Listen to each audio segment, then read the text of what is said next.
यहाँहरुलाई हार्दिक स्वागत छ यस भिडियोमा। म आज यस भिडियो मार्फत यहाँहरुलाई कार्यप्रयोग सिकाइ सिद्धान्त अपरेन्ट कन्डिसनिङ थ्योरीको विषयमा जानकारी दिनेछु। यो कार्यप्रयोग सिकाइ सिद्धान्तको पहिलो भिडियो भाग 1 हो। त्यसैले यो भाग 1, भाग 2 र भाग 3 गरी कार्यप्रयोग सिकाइ सिद्धान्तको विषयमा म यहाँहरुलाई जानकारी दिनेछु। यो भिडियो कुनै पढाएको या शिक्षण गरेको भिडियो होइन। यहाँहरुलाई सामान्यतया यसको विषयमा जुन विषयवस्तु छ त्यो विषयवस्तुको बारेमा केही हदसम्म जानकारी होस् भनेर इन्फर्मेटिभ तरिकाले जानकारीमूलक सूचनामूलक बनाइएको भिडियो हो। यस कार्यप्रयोग सिकाइ सिद्धान्त शिक्षक सेवा आयोग र अन्य शिक्षाशास्त्रमा अध्ययन गर्नुहुने सम्पूर्ण विद्यार्थीहरूको लागि पनि यो अत्यन्तै उपयोगी हुन सक्छ। त्यही भएर पनि मैले यो कार्यप्रयोग सिकाइ सिद्धान्तको विषयमा यस भिडियो मार्फत चर्चा गर्ने अनुमति चाहन्छु। लागौं अब हाम्रो विषयवस्तुतर्फ। विषयवस्तु हो कार्यप्रयोग सिकाइ सिद्धान्त। कार्यप्रयोग सिकाइ सिद्धान्त, यसलाई अपरेन्ट कन्डिसनिङ थ्योरी है, अपरेन्ट कन्डिसनिङ थ्योरी। यसलाई चिनिने नाम के त? अरु कुन नामले चिनिन्छ? एउटा कार्यप्रयोग सिकाइ सिद्धान्त भइगयो, यसको अंग्रेजी अपरेन्ट कन्डिसनिङ थ्योरी भइहाल्यो। यसलाई कार्यवाहक सम्बद्ध प्रतिक्रियाको सिद्धान्त पनि भनिन्छ। कार्यवाहक, काम गर्ने। अर्को कुरा व्यवहारमूलक सम्बद्ध प्रतिक्रियाको सिद्धान्त पनि भनिन्छ। व्यवहारमूलक, किनभने यो कार्यप्रयोग सिकाइ सिद्धान्त भनेको व्यवहारवादी सिकाइ सिद्धान्त हो। व्यवहारवादी सिकाइ सिद्धान्त अन्तर्गत पुनर्बल सहितको, किनभने व्यवहारवादी सिकाइ सिद्धान्त दुईवटा वेमा छन्। एउटा पुनर्बल सहित, अर्को पुनर्बल बिना। पुनर्बल सहितको व्यवहारवादी सिकाइ सिद्धान्तहरू एका पाटो हो भने अर्को पुनर्बल बिनाका पनि सिकाइ सिद्धान्त छन्। जस्तो पुनर्बल बिनाको एउटा हेरौं, प्याभलभ है, प्याभलभको सिद्धान्त, वाटसनको, ग्रोथीको, यी के हुन् भन्दा यिनीहरू चाहिँ पुनर्बल बिनाको। तर पुनर्बल सहित चाहिँ जस्तो स्किनरको, हलको, थर्नडाइकको, यी सिकाइ सिद्धान्तहरू व्यवहारवादी सिकाइ सिद्धान्त पनि के हुन् भन्दा पुनर्बल सहितका सिकाइ सिद्धान्त हो। पुनर्बल सहितका सिकाइका सिद्धान्तहरू। अब त्यसो हो भने यो कार्यप्रयोग सिकाइ सिद्धान्त चाहिँ व्यवहारमूलक सम्बद्ध प्रतिक्रियाको सिद्धान्त हो। व्यवहारमूलक सम्बद्ध प्रतिक्रियाको सिद्धान्त हो। यो कार्यप्रयोग सिकाइ सिद्धान्त शास्त्रीय सम्बन्धन सिकाइ सिद्धान्तको विकसित रूप पनि हो। जस्तो प्याभलभको, इभान पेट्रोभिक प्याभलभको शास्त्रीय सम्बन्धन सिकाइ सिद्धान्तको अलिकति विकसित रूप बनेर यो पछाडि आएको 1938 मा यसलाई प्रयोग गरियो। यो विकसित रूपमा शास्त्रीय सम्बन्धन सिकाइका कतिपय कमी कमजोरीहरूलाई हटाउँदै पुनर्बल सहित भएर आएको एउटा को हुन्, बीएफ स्किनर हुन्।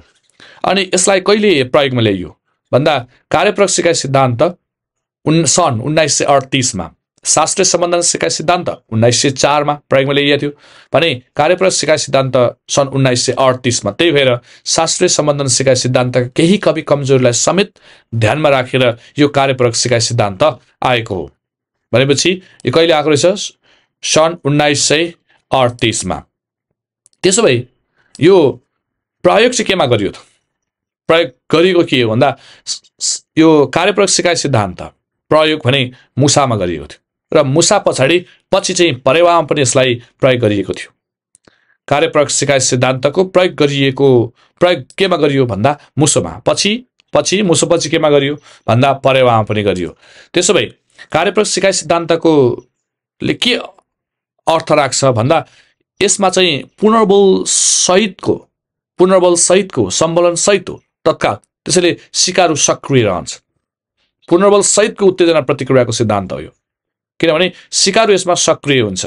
जस्तो कुनै पनि कार्य गरिसक्दा उसलाई यसो गर्छु, शाबास, धन्यवाद, दण्ड, सजाय जे गरे पनि पुनर्बल तत्काल दिइहाल्यो भने सिकारु के हुन्छ, त्यो काम गर्न प्रति ऊ के हुन्छ, सक्रिय हुन्छ, जागरुक हुन्छ। त्यही भएर यो सिकाइ सिद्धान्त चाहिँ सिकारु सक्रिय सिकाइ सिद्धान्त हो। अब कार्यप्रयोग सिकाइ सिद्धान्त त्यसो भए केमा प्रयोग, बीएफ स्किनरले केमा प्रयोग गरे भन्दा उनले एउटा ध्वनि रहित भनेको ध्वनि नियन्त्रण बाकसमा एउटा भोक लागेको मुसोलाई राखे। अनि त्यो मुसोलाई भित्र राखिएको थियो, त्यो चाहिँ ध्वनि नियन्त्रण थियो, ध्वनि रहित थियो भनेको बाहिरको आवाज भित्र जाँदैन थियो। अनि त्यो मुसो यति भोकाएको थियो, उसले यताउता चल्दा त्यहाँ एउटा लिभर पनि राखिएको थियो। तर त्यो लिभर थिचिसक्दा चाहिँ के हुन्थ्यो भन्दा उसलाई खाना आउँथ्यो। अब त्यो भोको मुसोले आफ्नो कार्य देखाउँछ। कार्यपरक सिकाइ सिद्धान्त अपरेन्टले व्यवहार देखाउँछ, अपरेन्ट देखाउँछ, व्यवहार देखाउँछ। व्यवहार के देखाउँछ भन्दा भोकोले उसले खाना खोज्छ। यसमा के भन्न खोजिएको छ भने कुनै पनि सिकारुले जस्तो हामी सिकारुले यदि स्वयं सिकारु नै के हुनुपर्छ, जागरुक हुनुपर्छ, सक्रिय हुनुपर्छ। अरूले घोटाइदिएर पियाइदिएर अथवा अरूले गरिदिएर हुँदैन। यदि कुनै पनि सिकाइ सिक्नु छ भने स्वयं आफै सक्रिय हुनुपर्छ। त्यही भएर यो सिकारु सक्रिय हो। ऊ भोकको मोसोले जम्मा ऊ आफै सक्रिय भएर के गरिरहेको यसमा खाना खोजिरहेको। खाना खोज्ने क्रममा एउटा लिभर थियो, एउटा साइडमा लिभर थियो। त्यो लिभर थिचिने बित्तिकै खाना आउँथ्यो अनि मोसोले यताउता घुम्दा उसले जानेर सुरुमा लिभर थिचिएको होइन। उसले त जम्मी आफूलाई भोक लागेको बेलामा खानेकुरा खोजेको। वरिपरि खोज्दा उसले के गर्छ भन्दा त्यो लिभर नेर पुग्छ अथवा लिभर नेर उफ्रिँदै पुग्दा ठ्याक्क थिचिन पुग्छ र उसलाई खाना आउँछ र उसले खाना खान्छ। भनेपछि यो कार्यपरक सिकाइ सिद्धान्त भनेकै यही कार्यपरक सम्बन्ध केमा सम्बन्ध छ भन्दा उसको कामसँग सम्बन्धित छ। उसले जति काम गर्यो, उसले जति जागरुक भयो, उसले जति इच्छा शक्ति देखायो त्यति नै सिकाइ हुने हो। भनेपछि पहिलोचोटि उसलाई धेरै समय लागेको थियो भने पछि हुँदै गर्दा उसले यतापट्टि जाँदा खाना आउँछ है भन्ने कन्सेप्ट बनाएपछि उसले स्वाभाविक रूपमा लिभर थिच्न पुग्छ पछि। भनेपछि सिकाइ यसरी पहिला आफू सक्रिय भएर पछि बिस्तारै त्यो के हुन्छ भन्दा त्यो चाहिँ आफू अनुकूल बनाउन सकिन्छ, आफू अनुकूल व्यवहार भाउन सकिन्छ र पछि आफूलाई आवश्यकता अनुसार त्यो मुसोले पनि खाना प्राप्त गर्छ। भनेपछि यो कार्यपरक सिकाइ सिद्धान्तको एउटा अत्यन्तै राम्रो विशेषता, राम्रो मान्नुपर्ने कुरा सिकारु स्वयं आफै सक्रिय हुनुपर्छ। अब यो एउटा बाक्समा थुनामा एउटा बाक्स थियो। त्यो बाकसको नाम चाहिँ स्किनरले नै सुरुवात गरेको हुनाले त्यो बाकसको नामै उनले के दिए, स्किनर बक्स दिए। भनेपछि मुसो थुनेको बाकसको नाम के थियो, स्किनर बक्स थियो। अर्को कुरा उत्तेजनाबाट प्रतिक्रियालाई क्रियाशील बनाउँदै जाने भन्छ। उत्तेजनाबाट प्रतिक्रियालाई जस्तो जे उत्तेजना छ, जस्तो मानव उसले लिभर थिच्दा खाना आयो हो, त्यो उत्तेजनाले उसलाई के प्रतिक्रियालाई क्रियाशील बनाउँदै गयो, सिकाइ प्राप्त गर्दै गयो। त्यो नै यस सिकाइको सिद्धान्तको मुख्य उद्देश्य हो। मुख्य उद्देश्य नै उत्तेजनाबाट कुनै पनि कुरा जस्तो जुन कुरा आउँछ पुनर्बलबाट प्रतिक्रियालाई क्रियाशील बनाउँदै जान्छ।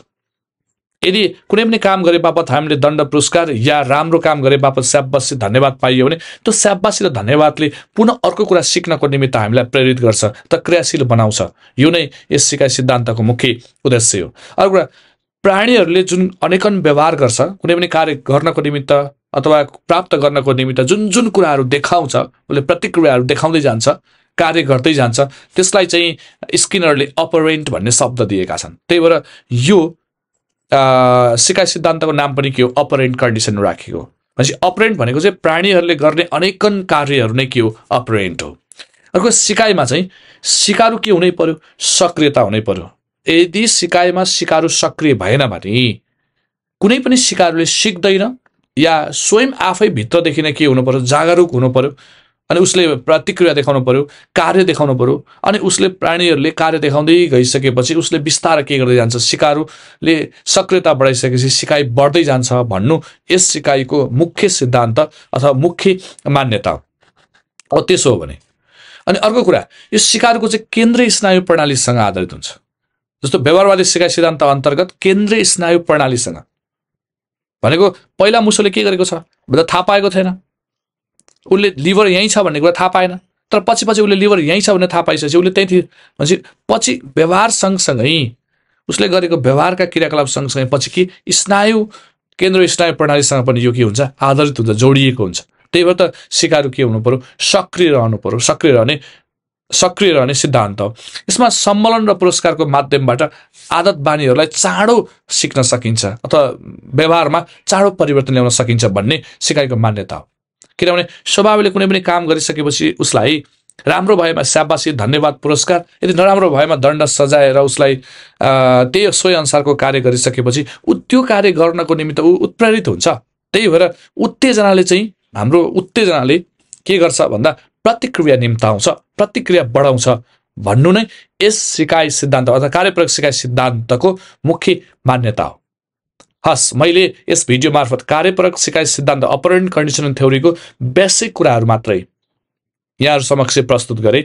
म अर्को भिडियो मार्फत कार्यप्रयोग सिकाइ सिद्धान्तको यसलाई कम्प्लिट गर्नको निमित्त मैले अर्को भिडियो पनि लिएर आउनेछु। अर्को भिडियोमा यसलाई कम्प्लिट रूपमा हेर्नको निमित्त हार्दिक अनुरोध गर्दै कार्यप्रयोग सिकाइ सिद्धान्तको विषयमा थप जानकार अथवा यसलाई अझ धेरै जान्न चाहनुहुन्छ भने मैले बजारमा ज्ञानामृत पुस्तक प्रकाशन गरेको छु। त्यसमा यी कुराहरूलाई बुदागत रूपमा प्रस्तुत गरेको छु। यहाँहरूले आधारभूत तह माध्यमिक तहको फर्स्ट पेपर बढुवाको अनि सँगसँगै अध्यापन अनुमति पत्रको पुस्तकहरू पनि प्रकाशन गरेको छु। त्यहाँ यो कुरालाई उल्लेख गरेको छु। यहाँहरूले आफ्नो आवश्यकता अनुसार हेर्नु होला, पढ्नु होला र आफूले आफूलाई सो प्रति एकदम अभ्यस्त बनाउनुहोस् भन्ने शुभकामना दिँदै अर्को भिडियोमा फेरि भेट्नेछौँ। हस्, धन्यवाद।